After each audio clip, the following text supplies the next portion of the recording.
الحمد لله نحمده ونستعينه ونستغفره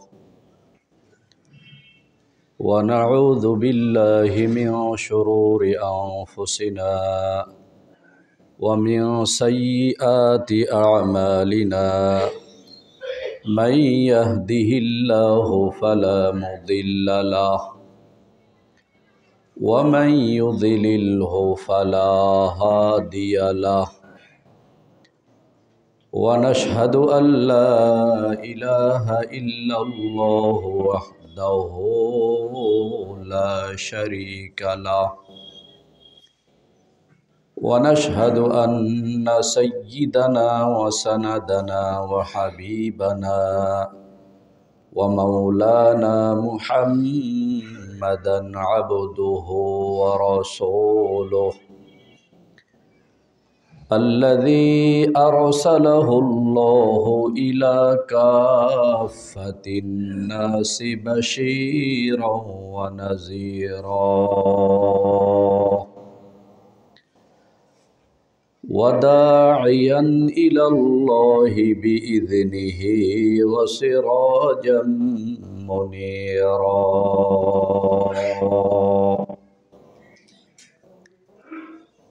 أما بعد فقد قال الله تبارك وتعالى في كلامه المجيد وفرقانه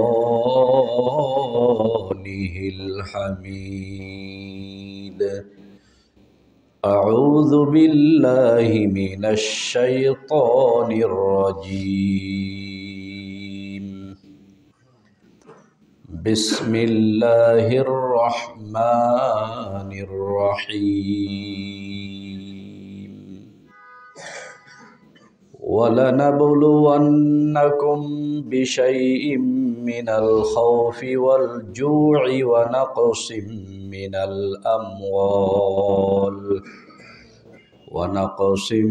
من الأموال والأنفس والثمرات وبشر الصابرين وقال تعالى في موضع آخر إنما يوفى الصابرون أجرهم بغير حساب وقال رسول الله صلى الله عليه وسلم لا يؤمن أحدكم حتى يكون هواه تبعا لما جئت به أو كما قال عليه الصلاة والسلام يا ربي صل وسلم دائما أبدا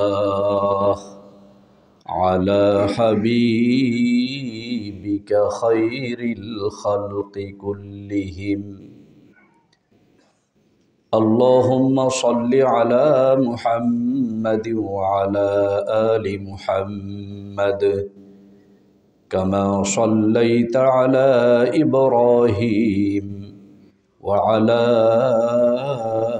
آل إبراهيم إنك حميد مجيد اللهم بارك على محمد وعلى آل محمد كما باركت على إبراهيم وعلى آل إبراهيم إنك حميد مجيد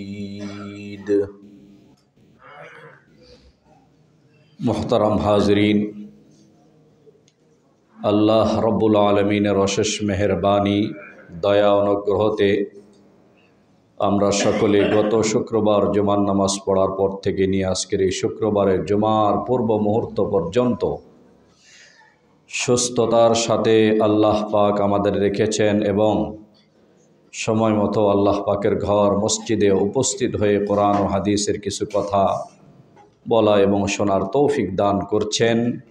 তাই দিল থেকে মোহাব্বতের সাথে আল্লাহ পাকের দেওয়া জবান দিয়ে আল্লাহ পাকের পবিত্র কালেমাত শুকর আদায় করি আলহামদুলিল্লাহ।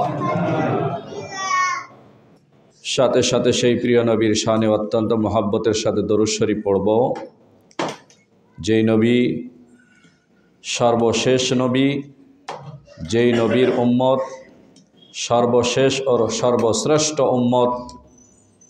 এই শেষ নবীর উম্মত হওয়ার মতো গৌরব যে আল্লাহ রব্বুল আলামিন আমাদের সকলকে দান করেছেন, দিল থেকে মোহাব্বতের সাথে সেই নবীর শানে অত্যন্ত মোহাব্বতের সাথে দরুদ শরীফ পড়ি সাল্লাল্লাহু আলাইহি ওয়াসাল্লাম।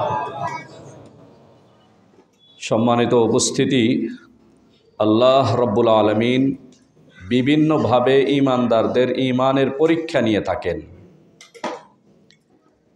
যেমন আমরা স্কুল হোক মাদ্রাসায় হোক মাঝে মধ্যে ছাত্রদের শিক্ষা কতটুকু তারা অর্জন করলো, তাদের পড়াশোনার কতটুকু অগ্রগতি হলো, এই বিষয়টিকে যাচাই বাছাই করার জন্য পরীক্ষা নিয়ে থাকি। আল্লাহ রাব্বুল আলামিন অনুরূপভাবে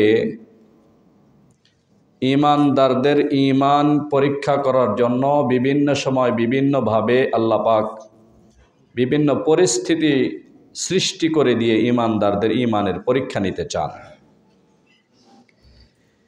তো সেই পরীক্ষায় যারা পাশ করতে পারবে তাহলে আল্লাহ রাব্বুল আলামিনের নিকট তারা আল্লাহ পাকের নৈকট্যবান বান্দা হিসাবে এবং রসুল সাল্লাল্লাহু আলাইহি ওয়াসাল্লামের আদর্শবান উম্মত হিসাবে স্বীকৃতি অর্জন করতে পারবে।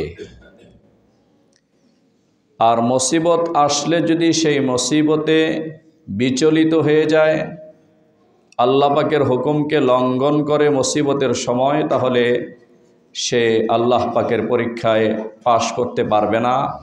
বরংস সে যে আল্লাহ পাকের খাঁটি গোলাম না, তার মধ্যে ঈমানের কমতি আছে, এই বিষয়টি প্রমাণ হয়ে যাবে। এই জন্য কোরআনে কারীমের মধ্যে হাদিসে রসুলে বারবার সবুরের শিক্ষা দেওয়া হয়েছে। সবর করো, তোমরা সবর করো, সবর করো।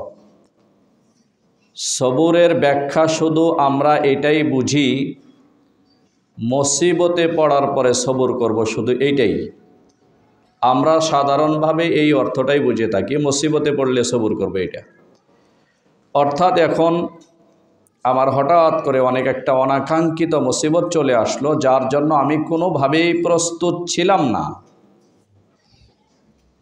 এমন অনাকাঙ্ক্ষিত মুসিবতে পড়ার পরে আমি যদি আল্লাহ পাকের হুকুম আহকাম যথাযথ পালন করতে পারি, আল্লাহ পাক এই মুসিবতের জন্য যেভাবে দ্বীনে ইসলামে ব্যবস্থাপত্র দিয়েছেন সেভাবে যদি আমি চলতে পারি, তাহলে আমি সবর আর ধৈর্য ধারণ করলাম, এটা প্রমাণিত হবে। এটা আমরা বুঝি। কিন্তু সবরের এই অর্থ ছাড়া যে আরও অর্থ আছে দুইটা, সবরের তিনটা অর্থ। একটা অর্থ হলো আল্লাহ পাকের হুকুমের উপরে সবর করা।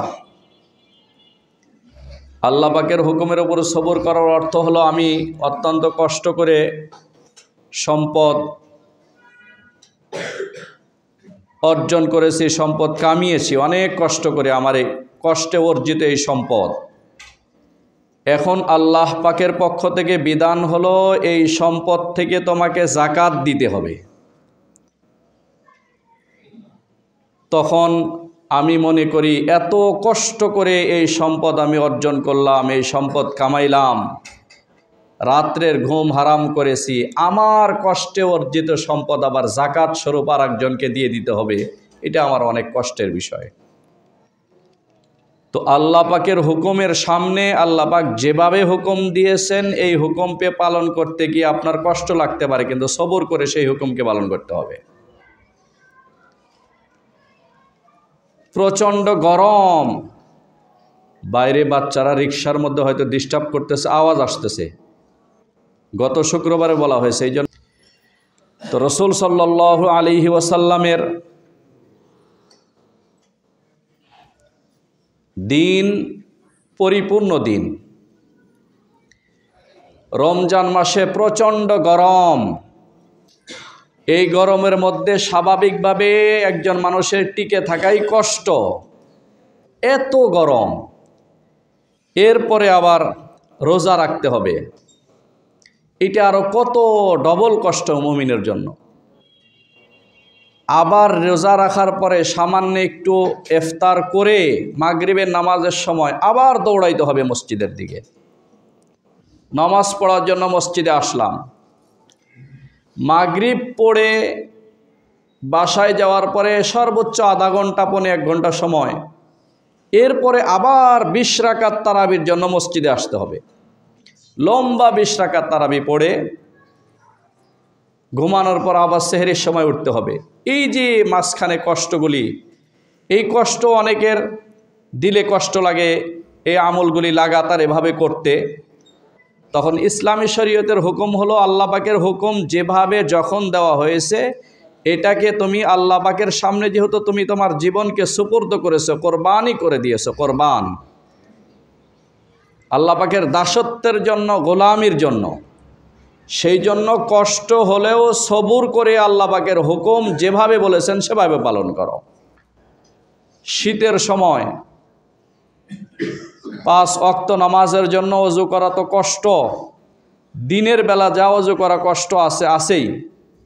ফজরের নামাজের সময় ঘুম থেকে উঠে ওযু করে মসজিদে আসা ইমানি পরীক্ষা। আমরা নিয়মিতই আলহামদুলিল্লাহ আসরের নামাজ, মাগরিবের নামাজ, এশার নামাজে মসজিদ তো ভরবেই, এরপরে বারান্দায় কয় কাতার হবে সেটা বিষয়। কিন্তু ফজরের নামাজের সময় মসজিদের মুসল্লি কমতে থাকে, খাঁটি মুসল্লি লাগবে। কারণ ঘুম থেকে ওঠার খুবই কষ্ট। এই ঘুম থেকে উঠে ঠান্ডা পানিতে ওযু করে কষ্ট করে এই পর্যন্ত আসবেন। অনেকে মনে করেন যে নামাজই তো পড়া দরকার, তো ওযু করে একটু বাসায় নামাজ পড়ে নিলাম। মসজিদ পর্যন্ত আসতে কষ্ট হয়, মন চায় না।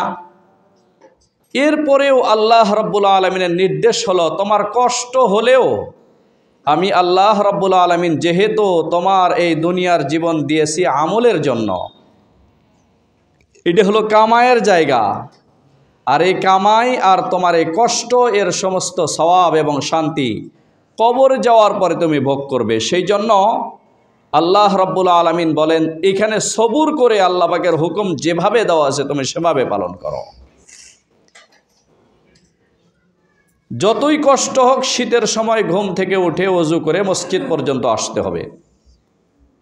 এই জন্য হাদিসে আসছে যে মুনাফিক হলো ওই ব্যক্তি যার নামাজ যখন প্রকাশ্যে মানুষের সাথে পড়ে তখন ধীরে স্থিরে পড়ে, আর যখন গোপনে পড়ে তখন নামাজ অতি দ্রুত স্পিরিটের সাথে পড়ে।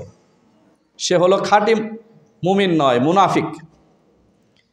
এই জন্য আমি যখন শীতের মধ্যে কষ্ট করে আল্লাহ পাকের ঘর মসজিদ পর্যন্ত আসতে পারবো, কোনো প্রকার কষ্ট ঠান্ডার কোনো বাধা আমাকে আল্লাহ পাকের ঘর থেকে বাধা সৃষ্টি করতে পারবে না, কোনো বাধা আল্লাহ পাকের ঘর থেকে আমাকে বিরত রাখতে পারবে না, কোনো কষ্ট, আমি নিয়মিত আল্লাহ পাকের ঘর পর্যন্ত আসতে পারবো।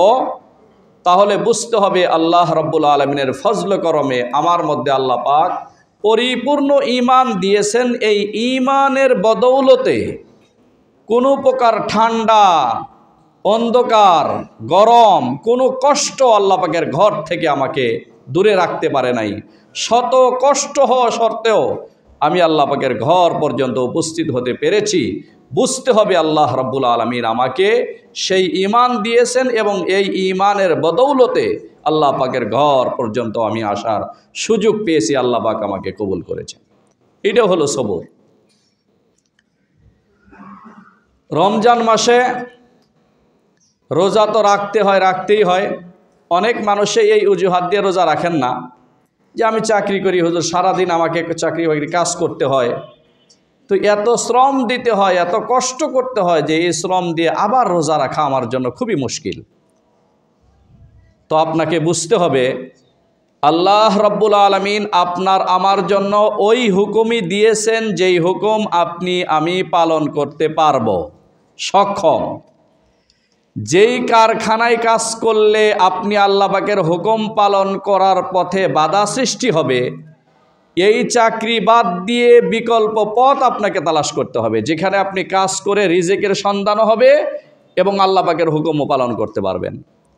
আজকে আপনি যদি বিকল্প পথ থাকা সত্ত্বেও যেই পথে উপার্জন করতে গেলে আল্লাহ পাকের হুকুম লঙ্ঘন হবে, এই পথটা আপনি বেছে নিয়েছেন বুঝে শুনে, আর আল্লাহ পাকের হুকুমকে আপনি বর্জন করলেন, তাহলে এই অজুহাত দিয়ে আল্লাহ পাকের কোনো হুকুমকে আপনি লঙ্ঘন করতে পারবেন না। কত মালিক এমন আছেন যে ড্রাইভার নামাজের জন্য গাড়ি থামিয়ে মসজিদে আসেন নামাজ পড়ার জন্য, আর উনি সাহেব গাড়ির মধ্যে বসে বসে সিগারেট খান, অবসরে সময় কাটাচ্ছেন, মোবাইলে বিভিন্ন ব্যস্ততায় সময় কাটাইতেছেন, কিন্তু মসজিদ পর্যন্ত আসার সুযোগ হয় না। তাহলে কি আপনি মনে করেন যে ওই ড্রাইভার আল্লাহ পাকের কাছে দামি হবে না মালিক আল্লাহ পাকের কাছে দামি হবে? অবশ্যই আপনি বলবেন যে ড্রাইভারের মূল্য দাম আল্লাহ পাকের কাছে বেশি, কারণ সে অপরের অধীনে থাকার পরেও আল্লাহ পাকের হুকুম আহকাম পালন করতে কোনো প্রকার, মানুষের অধীনে থাকার পরেও কোনো প্রকার বাধা তাকে আল্লাহ পাকের হুকুম পালন করার থেকে বিরত রাখতে পারেনি। এমন একজন ড্রাইভারের খবর শুনলাম, উনি আমার সামনে বসে ওনার মালিককে বলতেছিলেন যে আমি 5 ওয়াক্ত নামাজ জামাতের সাথে পড়তে চাই, যদি কখনো মসজিদে জামাতের সাথে সম্ভব না হলো কোনো বিশেষ কারণে তাহলে হতে পারে, বাকি আমি নামাজ আমাকে পড়ার সুযোগ দিতে হবে, যদি নামাজ পড়ার সুযোগ না দেন তাহলে আমি আপনার অধীনে কাজ করতে কোনোভাবেই রাজি না।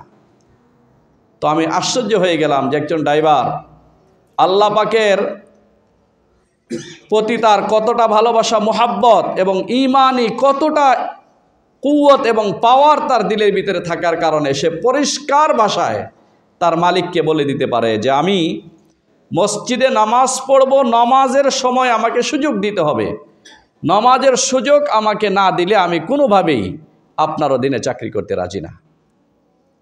এই জন্য মহতারাম হাজরিন, আল্লাহ পাক যে সবুরের কথা বলেছেন, সবুরের অর্থ হলো আল্লাহ পাকের হুকুম পালন করতে গিয়ে যদি কোনো বাধা আসে, এই বাধাকে ম্যানেজ করে অপেক্ষা করে হলেও আপনাকে অবশ্যই আল্লাহ পাকের হুকুম পালন করতে হবে। আল্লাহ পাকের হুকুম পালন করা ছাড়া বিকল্প কোনো ব্যবস্থা, কোনো পথ আপনার আমার জীবনে নেই। আল্লাহ পাকের হুকুম অবশ্যই পালন করতে হবে। এইখানে তো অনেক মুসল্লি নামাজ পড়েন, কত ছাত্র এখানে প্রাইভেট পড়তে আসে।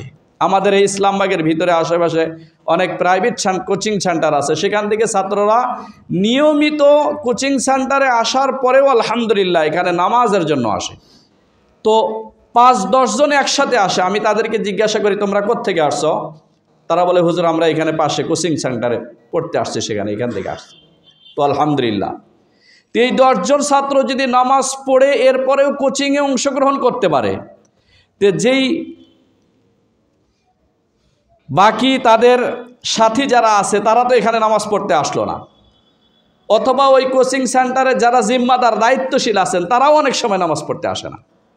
কিন্তু এই ছাত্রের মধ্যে আল্লাহ পাকের ভালোবাসা, মোহাব্বত এবং ঈমানি কুওয়াত মজবুত থাকার কারণে এত ঝুঁকি নিয়ে, ছুটি নিয়ে, এবং বয়সটা হয়তো এখন এরকম না, এখন এই বয়সে পোলাপান সবসময় ঘোরাফেরা করে, আড্ডা দিয়ে বেড়াবে, নামাজের প্রতি এত মনোযোগী না, তারপরেও আলহামদুলিল্লাহ তারা এখানে কোচিং সেন্টারে আসার পরেও নামাজ পড়ার জন্য সময় মতো অংশগ্রহণ করে। আল্লাহ পাকের খাস রহমত, ঈমানি কুওয়াত তার ভিতরে থাকার কারণে।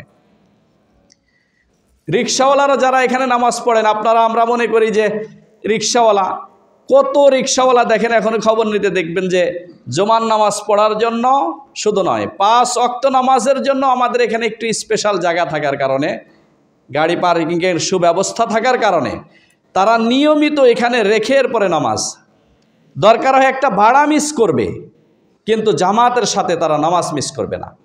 সেই রিক্সাওয়ালা হতে পারে আপনার আমার দৃষ্টিতে রিক্সাওয়ালা একদম হতদরিদ্র একজন মানুষ, অভাবী একজন মানুষ, কিন্তু এই অভাবী মানুষও যদি নামাজ এত গুরুত্ব দিয়ে পড়তে পারে, আমি আপনি যারা সরকারি চাকরিজীবী বা ব্যবসা বাণিজ্যে আল্লাহ পাক আমাদেরকে সফলতা দান করেছেন, আমরা আল্লাহ পাকের কাছে কি জবাব দিব যে কোন কারণে আমি নামাজটা বললাম না, কোন কারণে নামাজের মধ্যে আমার গাফলতি।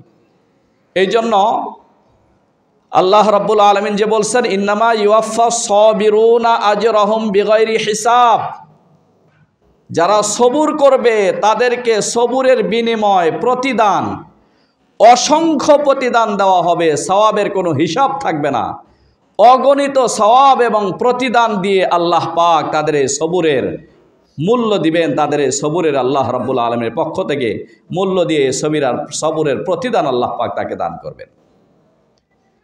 শুধু এতটুকু নয় মুহতারাম হাজরিন, সবুরের আরেকটা অর্থ হলো, এখন আমার সামনে গুনার সমস্ত কিছু প্রস্তুত, দুনিয়ার বাধা দেওয়ার কেউ নাই। আগে তো এমন ছিল যে টেলিভিশন দেখতে হইতো, এখন তো আলহামদুলিল্লাহ টেলিভিশন দেখার কোনো প্রয়োজন নাই। টেলিভিশন এখন দোকানে অত বিক্রিও হয় না, আগের বিক্রিও কমে গেছে।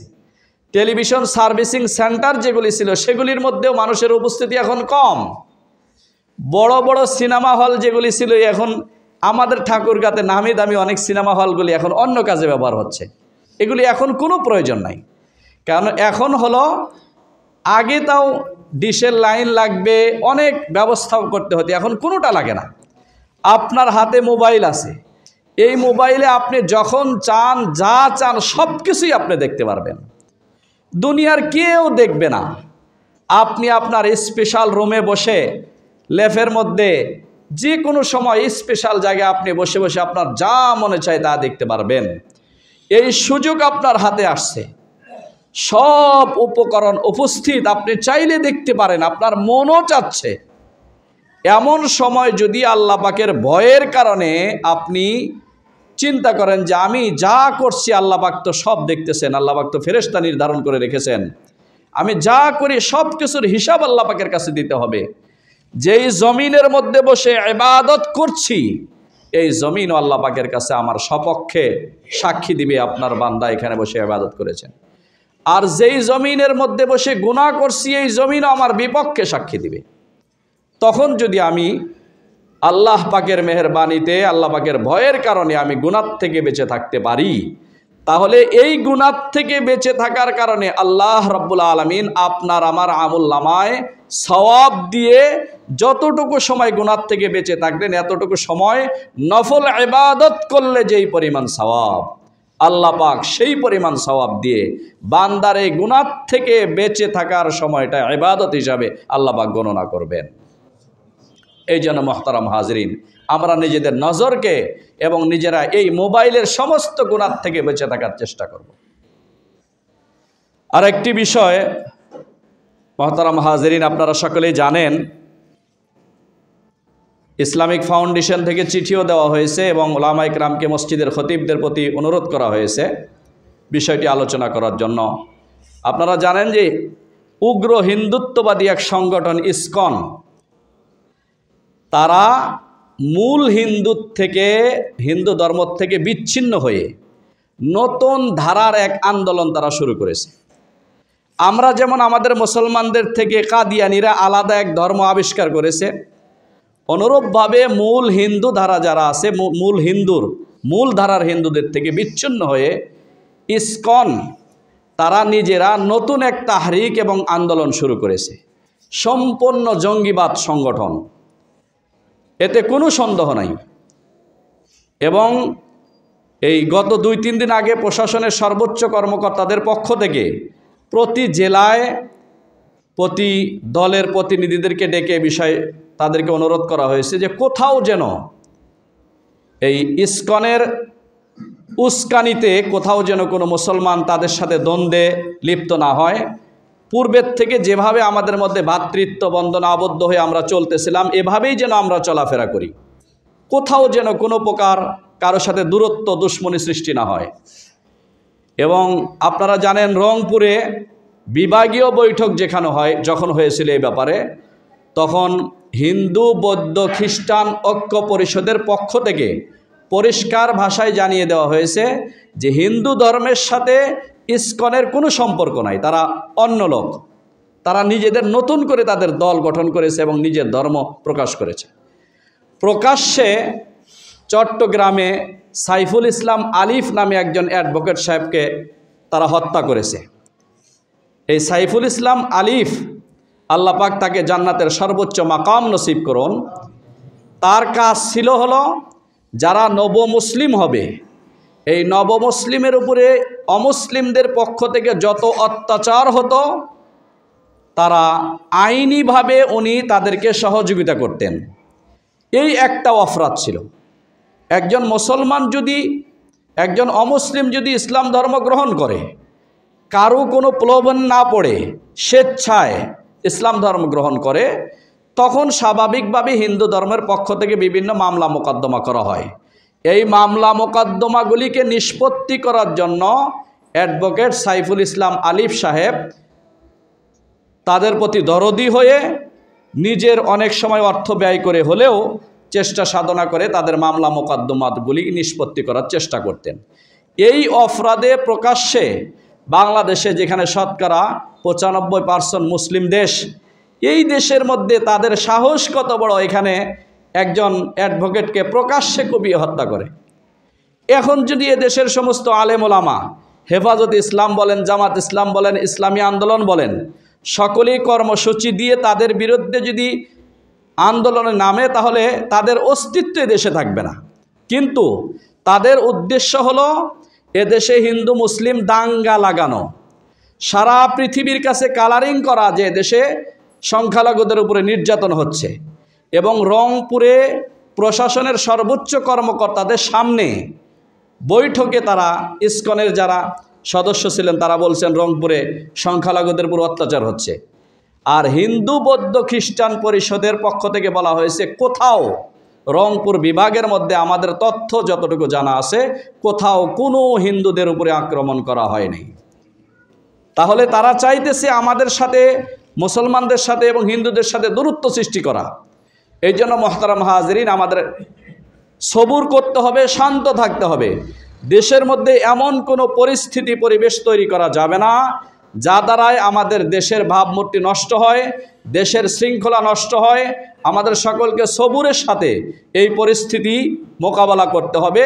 কোথাও গ্রামগঞ্জে হাজার বছরের ঐতিহ্য, কোনো হিন্দু মুসলিমের মধ্যে কোনো দাঙ্গা নাই।